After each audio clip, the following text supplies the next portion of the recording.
பணியாளர்கள் சங்கம் மாபெரும் பேரணி.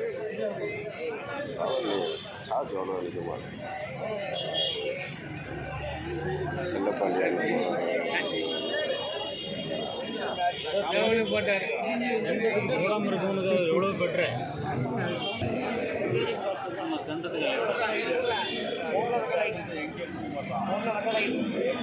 என்ன சர்க்கரை கட்ட போறீங்களா?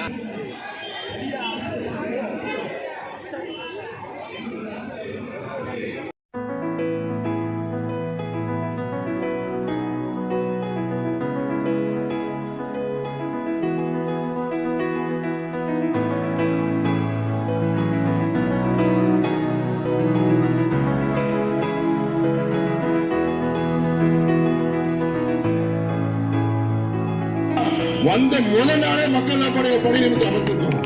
உச்சநீதிமன்றம் திரும்ப பெற்று எந்த ஜெயலலிதா நீக்கப்பட்டார்களோ, எந்த அதிமுக அரசு வீட்டுக்கு அனுப்பப்பட்டதோ அந்த அரசாங்கத்தை வீழ்த்துவதற்கு வேகமாகவும் சிந்தனையோடும் ஆர்வத்துடன் பணியாற்ற இத்தனை குடும்பங்களை கத்த விட்டு, கதற விட்டு, துணிக்கி விட்டு 2 இடத்துல சம்பளத்தில் வாங்கிட்டு போன சண்டாளிகள், சரியாளர்கள், துர்பாகிகளுக்கு அரசாங்கம் வந்துருச்சு.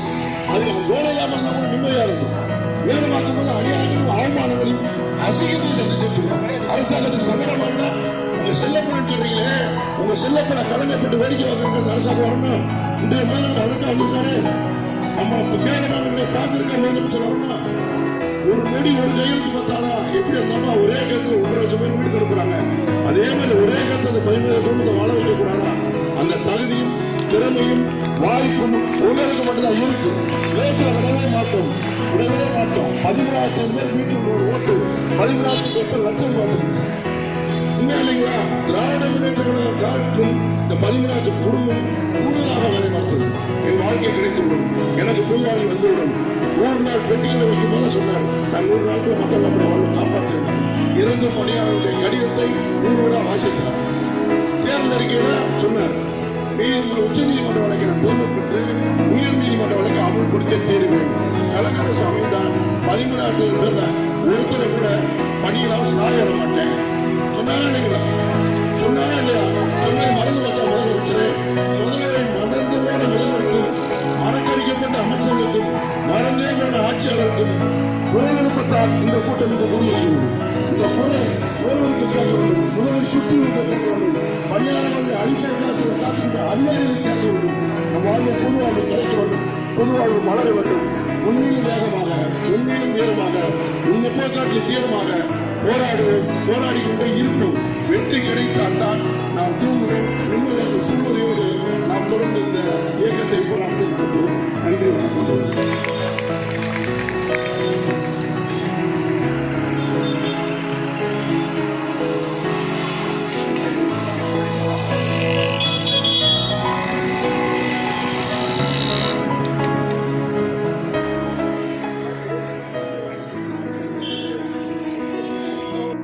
சங்கத்துக்காக நீங்கள் கொடுக்க வேண்டிய நிலுவைத் தொகை இருக்கிறது. தயவு செய்து, ஏன்னா பணம் இல்லை என்றால் மாநில நிர்வாகம் செயல்படுவது ரொம்ப கஷ்டமாக இருக்கும். அதனால் நான் சொன்ன அந்த மாவட்ட நிர்வாகிகள் தயவு செய்து முன்னால் வந்து வருமாறு உங்களை அன்போடு அழைக்கின்றோம். நாகை, தஞ்சாவூர் இவர்களும் முன்னால் வந்து இங்கே வருமாறு உங்களை பணிவோடு கேட்டுக்கொள்கிறோம். நண்பர்களே, நாம் இங்கு கூடியிருப்பது வரைக்கும் கூட பொதுமக்கள் பலருக்கும் நம்மளுடைய நிலைமை தெரியவில்லை. பொதுவாக திமுக ஆட்சிக்கு வந்தால் நாம் பணியில் இருப்போம் என்ற நம்பிக்கையில் மக்கள் இருக்கிறார்கள். சில இடங்களில் நமது உயர் அலுவலர்களை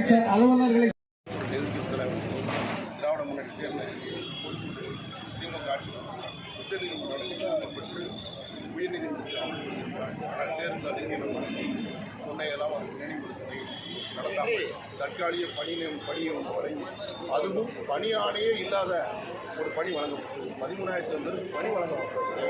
யாருக்கும் தனிப்பட்ட பணியானை காலமுறை வாங்கிய நாங்கள் இன்னைக்கு கான்ட்ராக்ட் இல்லை. 5,000 ரூபா யூனியன் ஆஃபீஸ், 2,000 ரூபா பஞ்சாயத்து ஆஃபீஸ்.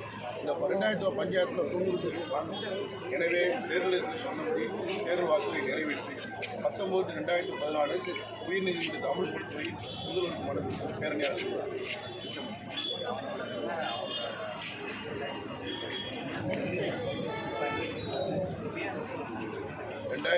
தேர்தலில் 2021 தேர்தலில் திராவிட முன்னேற்ற அரசு அமைந்தால் 19/8/2024 சென்னை டிவிஷன் வழங்கிய தீர்ப்பை அமல்படுத்துகிறேன்.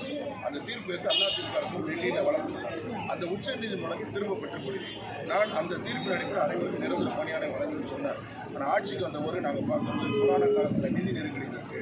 எனவே நான் காலம் மற்றும் செய்திருந்தார் தொடர்ந்து அந்த நிதி நெருக்கடியை காரணமாக காட்டி இன்று வரை இந்த தீர்ப்பை அமல்படுத்தி அதை நினைவூட்டுவதை எடுத்தால் அதை கேட்டு வேலை வாழ்ந்தார்.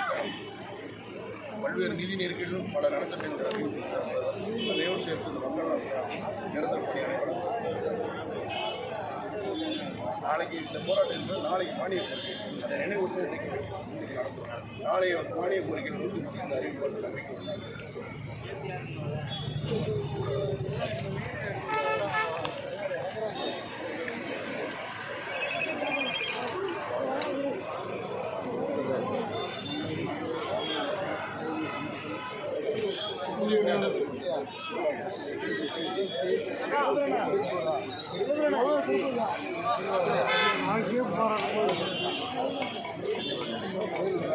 இல்லை தீர்வு கிடைக்கும் குழப்படாதீங்க. ஏன்னா எலெக்ஷன் வருதுல்ல கண்டிப்பாக பண்ணுவோம். ஏன்னா கிட்டத்தட்ட எவ்வளோ பேர் இருக்கீங்க அதில் 14,000 முன்னே சும்மாவா வந்த முதல் நாளே மக்கள் நம்முடைய பணி நிமித்தம் அமைச்சிருக்கிறோம். உச்சநீதிமன்றம் திரும்ப பெற்று எந்த ஜெயலலிதா நீக்கப்பட்டார்களோ, எந்த அதிமுக அரசு வீட்டுக்கு அனுப்பப்பட்டதோ அந்த அரசாங்கத்தை வீழ்த்துவதற்கு வேகமாகவும் சிந்தனையோடும் ஆர்வத்தோடும் பணியாற்றி இத்தனை குடும்பங்களை கத்த விட்டு கதற விட்டு துடிக்க விட்டு 2 இடத்துல சம்பளத்தை வாங்கிட்டு போன சண்டாளிகள் சரியாளிகள் துர்பாகிகளுக்கு அரசாங்கம் வந்துருச்சு. அதுக்கு அந்த வேலை இல்லாமல் இருந்தால் கூட நிம்மதியாக இருந்தோம். வேலை பார்க்கும் போது அநியாயங்களையும் அவமானங்களையும் அசிங்கத்தையும் சந்திச்சுட்டு இருக்கிறோம். அரசாங்கத்துக்கு சங்கடமா இல்ல?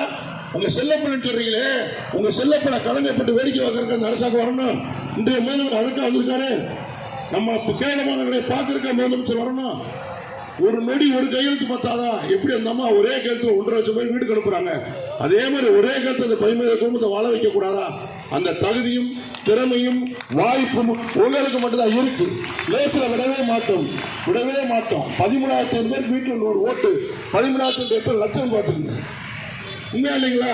திராவிட முன்னேற்ற கழக காலத்திலும் இந்த 13,000 குடும்பம் கூடுதலாக வேலை பார்த்தது. என் வாழ்க்கை கிடைத்துவிடும், எனக்கு பொது வாழ்க்கை வந்துவிடும். 100 நாள் பெட்டிகளை வைக்கும் போது சொன்னார், நான் 100 நாளுக்குள்ள மக்கள் நம்முடைய வாழ்வை காப்பாற்றினார். இறந்து பணியாளருடைய கடிதத்தை ஊராக வாசித்தார். தேர்தல் அறிக்கையில சொன்னார், உச்ச நீதிமன்ற வழக்கை நான் திரும்ப பெற்று உயர் நீதிமன்ற வழக்கை அமுல்படுத்திய தீர்வேன். கழக அரசு அமைந்தால் 13,000 பேர்ல ஒருத்தரை கூட பணியில்லாமல் சாக விட மாட்டேன் சொன்னாரா இல்லைங்களா? சொன்னாரா இல்லையா? சொன்னதை மறந்து வச்சா முதல்வரை மறந்து போன முதல்வருக்கும் மறக்கடிக்கப்பட்ட அமைச்சர்களுக்கும் மறந்தே போன ஆட்சியாளருக்கும் குரல் எழுப்பத்தான் இந்த கூட்டம் இங்கு கூடியிருக்கிறது. இந்த குரல் முதல்வருக்கு கேட்க வேண்டும், முதல்வரை சுற்றிகளுக்கு கேட்க வேண்டும், பணியாளர்களை அழிப்பதற்காக சில காத்துக்கின்ற அதிகாரிகளுக்கு கேட்க வேண்டும். நம் வாழ்வு பொது வாழ்வு கிடைக்க வேண்டும், பொது வாழ்வு மலர வேண்டும். முன்னிலும் வேகமாக, முன்னிலும் வீரமாக, முன்னெப்போ காட்டிலும் தீரமாக போராடுவோம், போராடி கொண்டே இருப்போம். வெற்றி கிடைத்தால்தான் நாம் தூங்குவோம். நிம்மதியாக சூழ்நிலையோடு நாம் தொடர்ந்து இந்த இயக்கத்தை போராட்டத்தை நடத்துவோம். நன்றி, வணக்கம் தோழர்களே.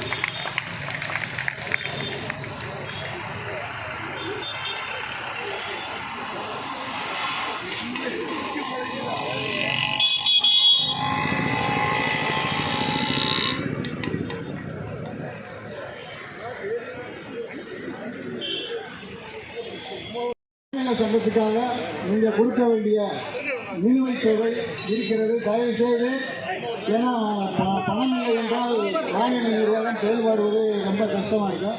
அதனால் நான் சொன்ன அந்த மாவட்ட நிர்வாகிகள் தயவு செய்து முன்னால் வந்து வருமாறு உங்களை அன்போடு அழைக்கின்றோம்.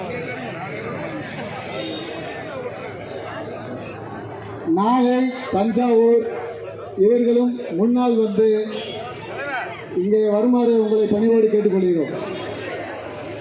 நண்பர்களே, நாம் இங்கு கூடியிருப்பது வரைக்கும் கூட பொதுமக்கள் பலருக்கும் நம்மளுடைய நிலைமை தெரியவில்லை. பொதுவாக திமுக ஆட்சிக்கு வந்தால் நாம் பணியில் இருப்போம் என்ற நம்பிக்கையில் மக்கள் இருக்கிறார்கள்.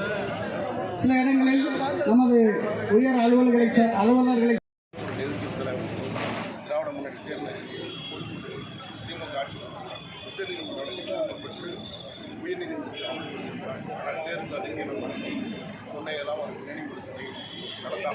தற்காலிக பணியை ஒன்று வழங்கி அதுவும் பணி ஆணையே இல்லாத ஒரு பணி வழங்கப்பட்டது. 13,000 பேருக்கு பணி வழங்கப்பட்டது. யாருக்கும் தனிப்பட்ட பணியானை வழங்கப்பட்டது.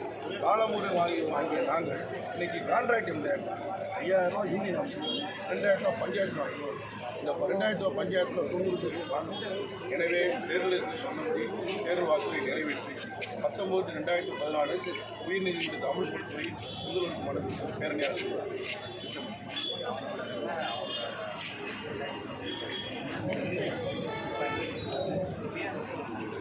2016 தேர்தலுக்கு 2021 தேர்தலுக்கு திராவிட முன்னேற்ற அரசு அமைந்தால் 19/2014 சென்னை டிவிஷன் கோர்ட் வழங்கிய தீர்ப்பை அமல்படுத்துகிறேன்.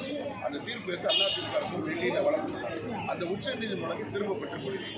நான் அந்த தீர்ப்பு அடிப்படையில் அனைவருக்கு நிரந்தர பணியானை வழங்குன்னு சொன்னேன். ஆனால் ஆட்சிக்கு வந்த ஒரு நாங்கள் பார்க்கும்போது கொரோனா காலத்தில் நிதி நெருக்கடி இருக்கு.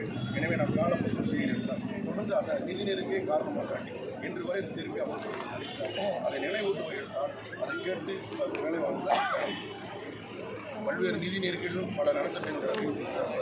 அதையோடு சேர்த்து இந்த மக்கள் நிரந்தர பணியானை வழங்குகிறார். நாளைக்கு இந்த போராட்டம் என்பது நாளைக்கு மானிய கோரிக்கை. அதை நினைவூட்டு இன்றைக்கு நடத்துகிறோம். நாளைய மானிய கோரிக்கை 130 அறிவிப்பாளர் நம்பிக்கை உள்ளார்.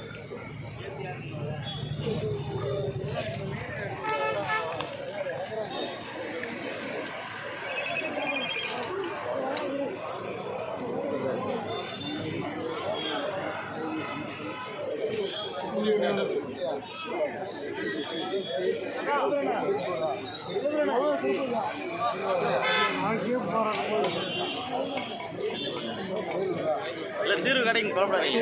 ஏன்னா எலெக்ஷன் வருதுல்ல, கண்டிப்பாக பண்ணுவோம். ஏன்னா கிட்டத்தட்ட எவ்வளோ பேர் இருக்கீங்க அதில்? 14,000 பேருக்கு முன்னே நான் சும்மாவா?